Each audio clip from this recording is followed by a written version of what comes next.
Let's get to the NFC West. It's that time of year. We started last week with the AFC West. We're going to work across the country, do all 8 divisions, and that'll take us right up to the start of the NFL season, which is upon us. Believe it or not, the Hall of Fame game is a week from Thursday. Yes, it is upon us. So as I said a minute ago, the NFC West, they've sent a representative to 3 of the past 5 Super Bowls. But this year appears to be very much a two-team race, a two-team horse race. And those 2 teams, in my humble opinion, the 49ers and the Seahawks. I believe they will contend for the division title. And I believe the Rams and Cardinals are going to be a long season. And the odds bear that out, okay? Right now, the Niners are a favorite, fairly prohibitive favorite, minus 200. Check that, minus 150 to win the NFC West. It means you have to bet $150 to win 100. But look, the Niners really established themselves as the cream of the crop last year. They were 13-4. They won their 10 final regular season games. They made it to the NFC Championship game with a third-string rookie quarterback, Mr. Irrelevant. I hate that term because I like Brock Purdy. Unfortunately, fate intervened, and you ended up with a 4-stringer, Josh Johnson. They all got hurt, and they were going up and down in the stands trying to find a quarterback. But on defense, the Niners gave up the fewest points and yards per game en route to their conference championship. Defense travels, okay? The 49ers even bolstered their defense this offseason. They signed a lineman from the Eagles, Jason Hargrave. You've heard of Jason Hargrave. Now, we expect Brock Purdy to return to the field right around the time the season starts. We don't know if he's going to be ready to play or hop into a live-action game. And, look, you may see Trey Lance have to start a game or two. I don't think Trey Lance is ready. I think we've been hyped Trey Lance to death. Again, if you disagree with me, don't tell me, show me. They kept showing those 3 highlights from North Dakota State, and 2 of them are running plays. And I can't get it out of my mind that the game he started last year, they were basically running the 1906 T-wing offense that Shanahan didn't let him do anything. I mean, it was embarrassing in terms of the plays they were running. But the Niners, their defense will travel, their defense will sustain them, and they basically got a former first-team All-Pro at damn near every position on offense except for quarterback. Quarterback is the most important position, but the Niners' depth will be great. The Seahawks are plus 200, which means you have to win to win $200. You bet 100. All right. Rams, or check that. Niners, you bet 150. You win 100 if they win the division. The Seahawks, you bet 100. You win 200. So Seattle did address some concerns on defense. They signed Bobby Wagner, the top-graded linebacker in 2022. They draft Evan Witherspoon, great pick out of Illinois to partner with Tariq Woolen. The Lions really wanted Devin Witherspoon. That's a tremendous, nice pair of young cornerbacks to anchor their defense. The Seahawks, they may not be strong in the trenches when they face the Niners, but they're going to be highly competitive. They push for a playoff spot. Really proud of what Geno Smith did last year. The Rams, they're going to be long shots, plus 750. Good things don't last forever. Just ask the Rams. They did get their Super Bowl. Thank you, Jaquaski Tart, for dropping the arm punt. But then last year, 5-12, and they might even be worse this year. Now, Matt Stafford returns, but, he can't do it alone. He proved that in the past. And, Cooper Kupp, he was injured last year. They should still form a great passing duo, but the Rams don't have much else beyond that. And, that's not fair totally. Aaron Donald, he'll anchor the defensive line, but he only played 11 games last year. He had his worst professional season last year. Jaden Ramsey, Von Miller, Bobby Wagner, they're all gone. And what was once an elite defense is now expected to potentially be one of the worst in the league. No running game, a bad offensive line, a deteriorating defense. The LA story is not likely to be a good one this year. And then there's this Arizona Cardinals. They're 25-1 to win the division, so they're even worse off than the Rams. The Cardinals thought they had drafted their franchise-changing quarterback a few years ago when they got Kyler Murray with the first overall pick, but he's been very inconsistent, and he's 28-37 in his career. Murray also missed the end of last season with an ACL tear.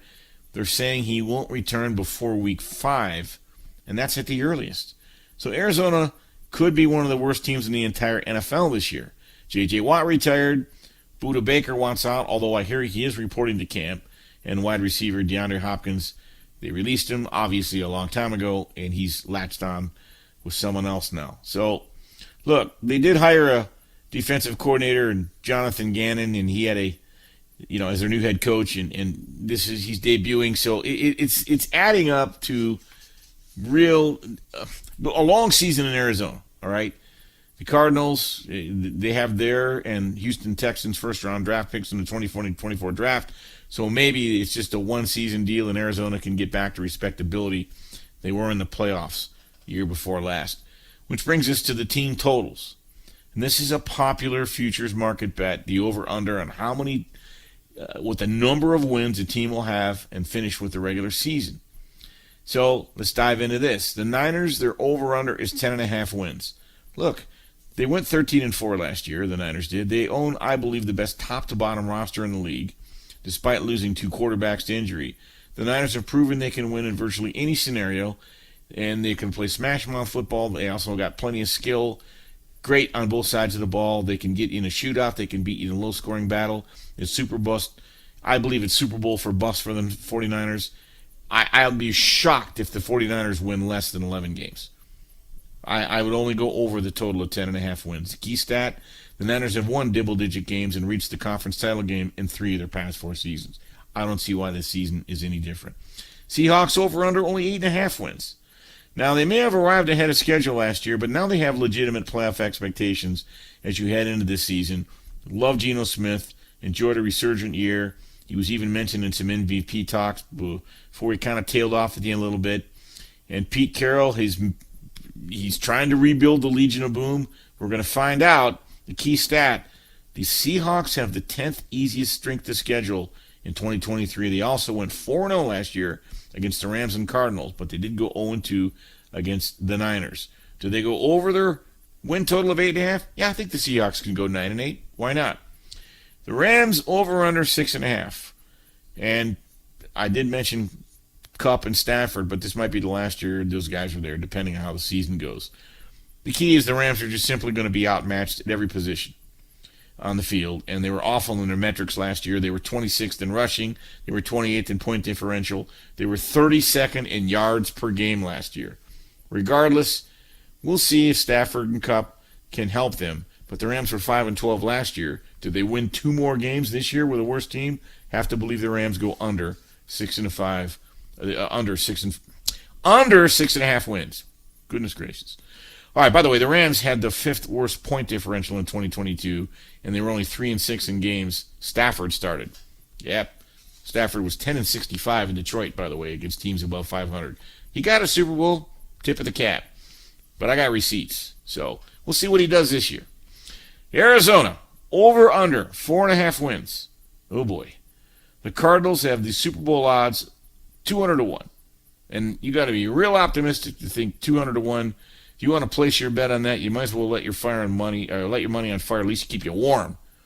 They don't have a single position. Arizona does not have a single position group they are content with. They're always looking to improve. So, again, Arizona did hire a defensive-minded coach as their head coach, but that doesn't necessarily help elevate quarterbacks or offense, and he can't play. So the other thing, too, is first-year coaches often have a difficult run in the National Football League. They got to be very disappointed in Kyler Murray. He signed a lucrative contract last year. He's failed to convince any of his critics. He's still in the prove-it stage of his career.